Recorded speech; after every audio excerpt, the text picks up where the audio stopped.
কাশ্মীর যাকে বলা হয় পৃথিবীর স্বর্গ, অথচ এটি এখন বিশ্বের অন্যতম সংঘাতপূর্ণ একটি অঞ্চল। ১৯৪৭ সালে ভারত বিভক্তের পর থেকেই ভারত, পাকিস্তান ও চীনের মধ্যে দীর্ঘস্থায়ী বিরোধের কেন্দ্রবিন্দু হয়ে রয়েছে এই উপত্যকা। কিন্তু কেন, কি রয়েছে এই সংঘাতের মূলে?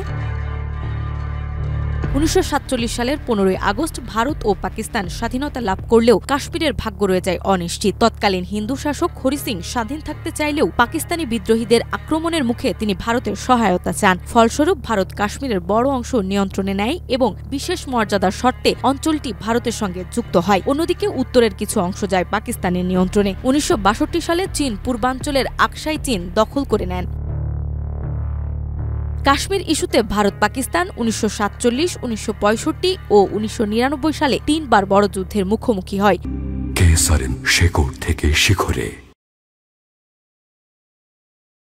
সিমলা চুক্তি অনুযায়ী উভয় দেশ নিয়ন্ত্রণ রেখা মেনে চলার প্রতিশ্রুতি দিলেও সীমান্ত উত্তেজনা বারবার ফিরে আসে। ২০১৬ সালে উরি হামলা, ২০১৯ সালে পুলওয়ামা আত্মঘাতী বিস্ফোরণ এবং ভারতের বালাকোট বিমান হামলা সেই উত্তেজনারই উদাহরণ।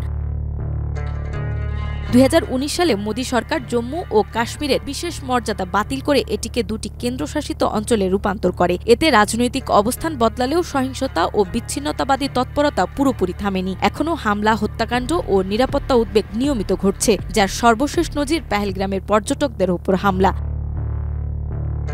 কাশ্মীরে যেখানে প্রকৃতির রূপ অসাধারণ ও স্বর্গীয়, কিন্তু দীর্ঘদিনের রাজনৈতিক দ্বন্দ্ব ও সহিংসতা সেই সৌন্দর্যকে ম্লান করে দিচ্ছে। প্রশ্ন থেকে যায়, পৃথিবীর স্বর্গ কি সত্যিই সংঘাতের আকড়া হিসেবে চিরস্থায়ী হবে, নাকি ফিরবে সৌন্দর্যের অপার লীলা নিয়ে?